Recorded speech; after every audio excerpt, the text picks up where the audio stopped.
चले set go. चलो आपको दिखाता हूँ इसका जो ब्रेक शू है, ये देखो आप, ये पूरा घिस के खत्म हो गया है।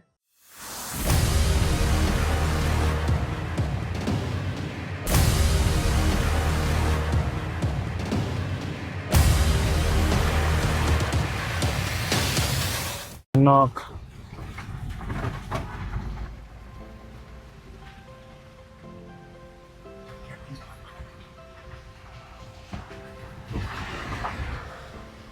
वाटर फ्लो को इसको होल्ड कैसे करेंगे, पूल बनाएंगे।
भैया सब यहाँ पर रुके हाथ पैर मुंह धुलने के लिए, क्योंकि एकदम सबका हेडेक हो रहा है, बहुत ज्यादा सिर दर्द हो रहा है और मेरा शूज भी थोड़ा गीला हो गया। एक्चुअली यहाँ पर रुकने का मेन रीजन ये था, वाइपर का पानी खत्म हो गया और कार की कलर देखो, कलर ही चेंज हो गया,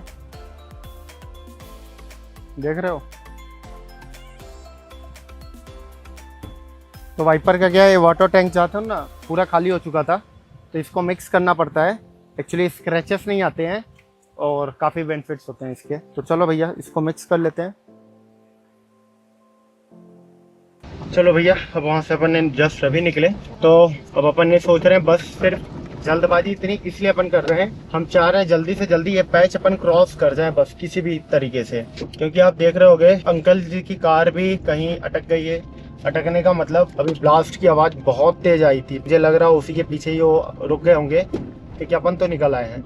अब इसीलिए मैं चाह रहा हूँ पैच जल्दी से जल्दी क्रॉस कर लें, क्योंकि कहीं रुकना ना पड़े, क्योंकि अब अपन उस कंडीशन में नहीं है कि अपन रुक पाए, क्योंकि भूख इतनी तेज लगी है ना पूछो मत, पूरा सर दर्द कर रहा है यार, बहुत ज्यादा एक्सट्रीम लेवल का हेडेक हो रहा है। चले सेट गो। चलो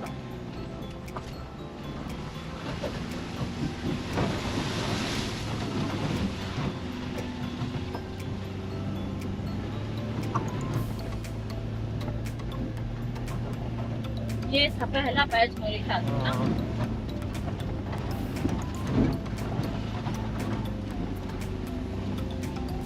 भाई साहब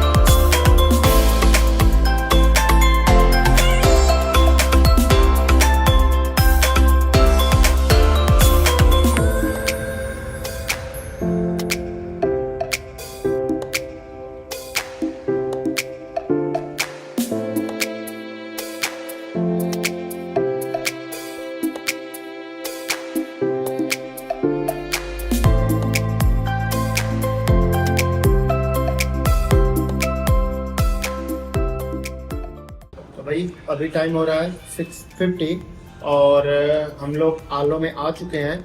और आलो कितने बजे पहुंच गए थे? आलो अपन 5 बजे पहुंच गए थे। मॉर्निंग में 5:30 बजे निकले थे और यहाँ से 5 बजे कितना, सिर्फ 190 किलोमीटर बाद 190 किलोमीटर 11.5 घंटे में हमने कवर किया पेसो। और रोड की कंडीशन आपने तो देखी यार, कितना वाहियात था। वाहियात मतलब ठीक है भाई, मतलब वही है, आप ऐसी जगह आ रहे हो देखने के लिए, अगर आपको बहुत खूबसूरत जगह चाहिए तो इतनी परेशानियों से होकर आपको जाना पड़ेगा, तब आपको कहीं अच्छी डेस्टिनेशन मिलती है। या आप सिटीज में घूमते रहो, मतलब अच्छे हाईवे मिलेंगे, वहाँ पे एंजॉय करो आप। अगर आपको नेचर चाहिए तो आपको ऐसे रूट से तो होकर जाना पड़ेगा। तो आज डेट है 25 जून और हमारे ट्रिप का आज 15 या 16 डे है। तो हमारा प्लान क्या था, गिलिंग, एनिनी और काओ, इन तीनों प्लेस पे जाने का। अब दिक्कत क्या हुई, 5 बजे आ गए थे यहाँ पर फॉलो में। तो प्रॉब्लम क्या है कि हमने आकर यहाँ अराउंड 2 आवर्स हो गए, हमने पता होता सब कुछ कर लिया। तो ये 3 जगह ना यार मेचुका से ज़्यादा अनएक्सप्लोर्ड है। तो इनके रूट क्या है ना, बहुत ज्यादा खराब हुए पड़े हैं। तो हमने पता किया, जहाँ होम स्टे पे रुके था ना वहीं से पता किया, तो बता रहे थे अभी वहाँ लैंडस्लाइड हुआ पड़ा है, तो रोड बहुत ज्यादा ब्लॉक है, बहुत डिस्टर्बेंस चल रहा है बारिश की वजह से। और आपने देखा भी मेचुका वाला रूट कितना ज्यादा खराब था, तो और जगह का रूट कितना ज्यादा खराब होगा। तो हमने क्या किया, बाकी हमने बात पता की देखो यार, कार में प्रॉब्लम क्या है ना, कार तो बहुत अच्छा परफॉर्म कर रही है, मेन प्रॉब्लम इसको क्या है ना, ग्राउंड क्लियरेंस। तो नीचे पत्थर ऑलरेडी लड़ रहे हैं, उसको लड़ के एक प्लेट थोड़ा सा खुल गया है, तो मैं रिस्क नहीं लेना चाहता। ऑलरेडी मेरे साथ 3 लोग और हैं, तो इसलिए मैं प्लान और ड्रॉप कर रहा हूँ कि भाई चलो ठीक है, फर्स्ट टाइम जैसे लद्दाख गया था, थोड़ा मोड़ा एक्सप्लोर करके अपन आ गए थे, तो ऐसे मान लेते हैं नॉर्थ ईस्ट मेरा पहला राउंड था, ठीक है। ऐसे 3-4 राउंड अभी और लगेंगे। तो पहले राउंड में थोड़ा टच करके एक्सप्लोर करके मैं जा रहा हूँ। सेकेंड राउंड में और प्रिपरेशन के साथ आऊंगा, क्योंकि यहाँ पर आकर मुझे प्रो और कॉन सब पता चल चुका है, क्या क्या बातें ध्यान में रखनी है क्या, क्योंकि अभी तक मैं दूसरों से सुनता हुआ आ रहा था। तो यहाँ आके मैंने एक्सपीरियंस भी सब कुछ कर लिया, हर चीज। तो अपन क्या कर रहे हैं ना, प्लान इसको ड्रॉप कर रहे हैं कि भैया अब नॉर्थ ईस्ट का प्लान कैंसिल यहाँ से। अब आगे नेक्स्ट ईयर इसको अपन कंटिन्यू करेंगे, इन 3 प्लेस को अपन दोबारा आएंगे एक्सप्लोर करने। और ये तो हो गई पहली चीज, मतलब फाइनली हमारा ट्रिप हो चुका है कैंसिल। तो अब आलो से अब हमें करना क्या है, अभी 7 बज रहा, तो हमारे पास देखो, हमारे पास अभी टाइम है, मैं 3 से 4 घंटे ड्राइव कर सकता हूँ, तो अराउंड 150-200 किलोमीटर कवर कर सकता हूँ। तो मैं, और यहाँ से अब टारगेट है अमेठी जाने का, और अमेठी के जो डिस्टेंस है ना अभी यहाँ से 1800 किलोमीटर है, मतलब 1700 कुछ है समथिंग। तो 1800 किलोमीटर बहुत होता है यार यहाँ से कंप्लीट करना, ठीक है। तो अभी मैं वही सोच रहा हूँ, जब तक नींद नहीं आ रही है तब तक तो मैं ड्राइव कर लेता हूँ, ताकि अच्छी खासी डिस्टेंस में कवर कर पाऊँ। तो यही है, अब यहाँ से अब निकलते हैं अपन अमेठी के लिए, और जहां तक जा सकते हैं वहां तक जाएंगे। और जब मुझे नींद आएगी तो मैं कहीं होटल लेके रूम लेकर अपन सो जाएंगे, मार्केट बीच में पड़ेगा ही। बाकी बस अब अपन यहाँ से निकलते हैं, और स्काई भी आप देख सकते हो कितना सुंदर लग रहा है यार, मतलब ठीक है। तो अब फटाफट निकलते हैं, उत्कर्ष, अंजलि, पूजा, मैं सब रेडी है भाई निकलने के लिए। तो अपन ड्राइव करेंगे, जितना दूर तक जा सकते हैं जाएंगे अपन, ठीक है। पहाड़ों पे नाइट ड्राइव नहीं करनी चाहिए है, लेकिन यार अब मतलब मैं खुद अपने आप को समझा, 1800 किलोमीटर करने के लिए ना यार, अगर मैं 6 बजे कहीं पर भी स्टॉपेज ले लूंगा, 6-7 बजे सुबह तक सो रहा हूँ, तो 4 दिन में खत्म होगा। मतलब एक दिन में अगर मैं 400-500 भी कवर करूंगा तब भी ये मुझे 4 डेज लगेगा।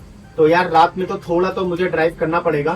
तो अभी जब तक नींद नहीं आ रही है मैं ड्राइव करूंगा, नींद आएगी मैं होटल लेकर स्टे कर लूंगा, सोऊंगा आराम से। तो भैया यही है आलो सिटी, और यही कैफे था, यहीं पर हम रुके हुए थे। और आपको दिखाता हूँ कार की कंडीशन, ये देखो कार की कंडीशन ये है।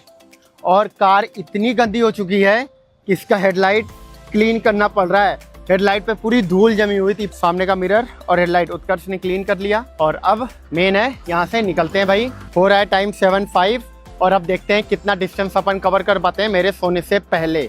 सिग्नल आते ही सब बिजी हो गया मोबाइल में, पूजा अंदर, अंजलि यहाँ मोबाइल में बिजी थी, अभी मोबाइल रख दी। भाई कितनी चालाक है भाई। आपको मैं एक मस्त चीज दिखाता हूँ, आप भी मतलब मस्त मजे आ जाएंगे। देखो आप, हम तो शौक हो गए कि ऐसा कैसे। यहाँ पर देखो एक किया खड़ी है, ठीक है, सेम एज इट इज। तो हमें पीछे से हमारा ऑलमोस्ट क्लीन ही है कार, तो हमने पीछे से, देख रहे हो पीछे से ऐसे ये धूल खाई हुई है, हमारी भी है। तो हमने ध्यान नहीं दिया नंबर। मैंने कहा जैसे साइड में आया, पूजा तो जा रही थी गेट खोलने ही, मैं देखा, मैं कहा यार कार इतनी क्लीन कैसे हो गई हमारी। फिर सबको लगा पहले ये क्या भाई इतना क्लीन कैसे हो गया। फिर हमें लगा अच्छा है दूसरी कार खड़ी है, फिर अपन गए अपने कार पे। तो अब चलो भाई बैठते हैं और निकलते हैं अब यहाँ से। देखो यार, यहाँ पे सिर्फ मुझे 1-2 काम करवाना है, और पहला काम तो करवाना है मुझे पेट्रोल फिल करवाना है। पेट्रोल आपको दिख रहा होगा, खत्म होने वाला है, तो इसको फिल करवा लेते हैं। और एक चीज़ और दिखाता हूँ आपको, यहाँ इस टायर का प्रेशर कम बता रहा है प्रॉब्लम, तो ये भी चेक करवाना है। तो ये 2 काम करवा के फिर अपन निकलते हैं। तो भाई पेट्रोल तो फुल करा दिया और एयर प्रेशर यहाँ पे चेक नहीं हो सकता, तो यहाँ पे तो अब नहीं होगा। आगे इन्होंने बताया 200 मीटर की दूरी पर नाइट्रोजन भरने वाला है, तो हो जाएगा। अब यहाँ पर आपको देखो गाड़ी की हालत दिखेगी,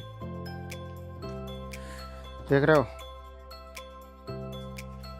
गाड़ी की कंडीशन क्या है। और अब हमने सोचा ना यार वाइपर वाले में पानी भी डाल लेते हैं, थोड़ा मोड़ा कम हुआ होगा। तो भैया हम नाइट्रोजन भरवाने हैं सॉफ्ट क्लोज। तो यहाँ से हमने अमेठी की डिस्टेंस डाल दी, जो कि 1785 अराउंड 1800 किलोमीटर है। और टाइम बता रहा 1 डे 12 आवर्स। पता नहीं कितना टाइम लगेगा वो मुझे भी नहीं पता। देखो भाई यही है, थोड़ा भी पहाड़ों पे अपन को चलना होगा। थोड़े टाइम बाद असम क्रॉस करने के बाद तब अपन को प्लेन एरिया मिलेगा। तो चलो यहाँ से जर्नी स्टार्ट करते हैं अपन और देखते हैं कहाँ तक पहुँच पाते हैं आज। क्यों भाई, Get set क्यों ready. भैया सब रेडी?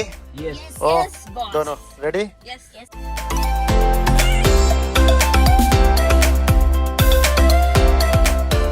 अभी टाइम हो रहा है 11:23 और वहाँ से अराउंड हम निकले थे 7-8 बजे के अराउंड। और डिस्टेंस अभी हमने जो ट्रेवल किया आलो से ईटानगर वाले रूट पे, यही रूट है।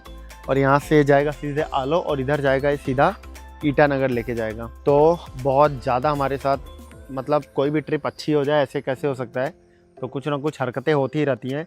इस बार भी हमारे साथ बहुत बड़ा कांड हो चुका है, जो बहुत बड़ा प्रॉब्लम बन गया अब हमारे लिए। फिर तो पहले मेंचुका में हमने फंसे रहे लैंडस्लाइड की वजह से, और अब अपन यहाँ फंस चुके हैं। क्या फंसे अभी मैं बता रहा हूँ। पहले तो आलो से अभी तक यहाँ जो डिस्टेंस हमने कवर किया ना 80-80 किलोमीटर कवर हो गया 2-2.5 घंटे। अब बाकी टाइम कहाँ गया यार। बाकी अभी यहाँ से ईटानगर वाले रूट पे ना, इस साइड राइट साइड ईटानगर वाले रूट पे अपन ऑलरेडी 10 से 15 किलोमीटर आगे निकल चुके थे। तो हुआ क्या, आगे का जो टायर है ना यार, आपको दिखाता हूँ, इसका जो ब्रेक शू है ये देखो आप, ये पूरा घिस के ख़त्म हो गया है। अभी तक गर्म है भाई साहब। तो अब हुआ क्या, दोनों के ब्रेक शू तो बिल्कुल खत्म हो गए थे। इधर ईटानगर वाले रूट पे ना हम 10-15 किलोमीटर आगे निकल गए, तो इससे बहुत आवाज आने लगी। आवाज आने का मतलब क्या हुआ, ब्रेक शू घिसने के बाद ना इनका अब इन दोनों का फ्रिक्शन होने लगा। अबे बहुत ज्यादा घिसने लगे, मतलब क्या हुआ, इससे आवाज आने लगी और हीट निकलने लगा, तो स्मेल भयंकर आने लगी। तो हमें वो फील हुआ, तो हमने गाड़ी रोकी, फिर इसको देखा, इतना ज्यादा हीट हो चुका था पूछो मत, और बहुत ज्यादा नॉइज आ रहा था इससे। और वहाँ पे एकदम सुनसान जगह था, हमने वहाँ फोटो वीडियो बना नहीं पाए। तो फिर हमने किया क्या, वहाँ से हमें पता नहीं था उसके आगे जाए कि पीछे है, क्योंकि पीछे हमें पता था 10-15 किलोमीटर पे हमें मार्केट मिल जाएगा। आगे बिल्कुल कुछ भी नहीं था और वहाँ नेटवर्क भी बिल्कुल जीरो, तो हम कुछ भी सर्च भी नहीं कर पा रहे थे क्या था। तो हमारे पास एक ही ऑप्शन था कि गाड़ी को यू टर्न लो। अपन आ गए 6 माइल ढाबा पे, यहाँ से मार्केट 4 ही किलोमीटर है, तो 6 माइल ढाबा पे अपन आ गए। तो यहाँ पे जो अंकल जी हैं इन्होंने काफ़ी हेल्प की, इन्होंने पूरा कॉल किया सब कुछ, क्योंकि अभी जो मार्केट है 4 किलोमीटर पे ना, वहाँ पर किया सेल्टॉस एंड किया सोनेट की ब्रेक शू तो मिल जाएगा क्योंकि वो लोग यूज़ कर रहे हैं, बट किया कैरेंस के ब्रेक शू नहीं है। तो उन्होंने पता लगाया आगे एक मार्केट और है 70 किलोमीटर पे, वहाँ भी नहीं है। यहाँ पे मैकेनिक मिल जाएंगे लगाने वाले, मेन दिक्कत क्या, पार्ट्स का, ब्रेक शू वो नहीं मिल रहा है। अभी यहाँ पर खाने के लिए ऑर्डर कर दिया, अंकल जी के पास स्टे करने का नहीं है, खाने का है, तो अभी यहाँ खाएंगे और आगे 5 किलोमीटर पे नॉन है अंकल जी के, वहाँ होटल में जाकर अपन स्टे करेंगे। अब इसका क्या इलाज है, इसका हमारे पास 2 ऑप्शन था। पहला ऑप्शन क्या है, अंकल जी ने खुद बोला कि वो कोशिश करते रहेंगे पार्ट्स मंगाने के लिए। तो अभी फ़ोन अगर नहीं रिसीव हुआ, मॉर्निंग में कॉल करेंगे, तो जितना एज सुन एज पॉसिबल, क्योंकि यहाँ से ईटानगर 220 या 10 किलोमीटर है, तो आराम से 6 से 7 घंटे लगेंगे। तो बोल रहे थे अगर अभी कॉल रिसीव कर लेते तो अभी मॉर्निंग में 7 बजे डलवा देते, 12-1 बजे तक आ जाता है, मतलब 15 मिनट का काम है ब्रेक शू लगाना, तो फिट हो जाता, तो आप फ्री हो जाते, 2-3 बजे आप निकल जाते हैं यहाँ से। और दूसरा ऑप्शन है, यहाँ पर अंकल जी जानते हैं, इनके यहाँ इन्हीं का ढाबा है, एक यहाँ पर जेई आते हैं, तो उनके पास किया कैरेंस है, और अभी उन्होंने 15-20 दिन पहले ही ना फॉर्च्यूनर लिया है। तो उन्होंने बोला अगर किया कैरेंस उनके पास हुई और उन्होंने सेल नहीं किया होगा, तो उनसे बात करके उनका जो ब्रेक शू है ना, उससे को निकलवा कर मॉर्निंग में ही वो हमारे कार में लगवा देंगे। तो हम 10-10 बजे तक आराम से निकल सकते हैं अगर वो किया कैरेंस अवेलेबल रहा तो। और उनसे बात करके कि हाँ भाई जो पार्ट्स नया आएगा किया कैरेंस का, ब्रेक शू शाम तक चाहे जब आएगा तो उनकी गाड़ी में लग जाएगा। तो अब चलो खाना बन रहा हमारा, चिकन चावल, और खा के फिर चलते हैं, सोते हैं, फिर कल मॉर्निंग में जैसा अपडेट होगा बताता हूँ, या पहले रूम में चलते हैं, फिर पहले चलो खाना खाते हैं, फिर मिलते हैं अपन। तो भैया अभी टाइम हो रहा है 12:48, जहाँ पर हमने खाना खाया वहाँ पे अंकल जी ने इनको कॉल किया, तो यहीं पर हम आ गए। और होटल का नाम क्या था यार, रेंगॉन पैलेस। 2 रूम हमने लिया, एक रूम का चार्ज इन्होंने 1500 बताई, ये 1500 का रूम, बोला कुछ कम कर लेंगे, अब देखते हैं, कल मॉर्निंग में ही पता चलेगा क्या होना है क्या नहीं है। तो हमने कहा अभी दे दो यार, आंखें ऐसी जल रही है, फट के ना पूछो मत। रात को 12 साढ़े 12 बजे सोया, सुबह 5 बजे उठा, फिर 5:30 बजे से लगातार ड्राइव कर रहा हूँ, बिल्कुल डेड हूँ मैं एकदम। तो अब चुप मार के मुझे सोना और कुछ भी नहीं, आंखों के भयंकर जल रही हैं। तो चलो बाकी बातें जो भी है, सब कुछ जो भी कुछ छूटी हैं चीज़ें, वो कल मैं बताता हूँ अगले एपिसोड में। आज का वीडियो अपन यहीं पर एंड करते हैं, ठीक है। मिलते हैं अब अगले ब्लॉग में, तब तक के लिए टाटा बाय बाय।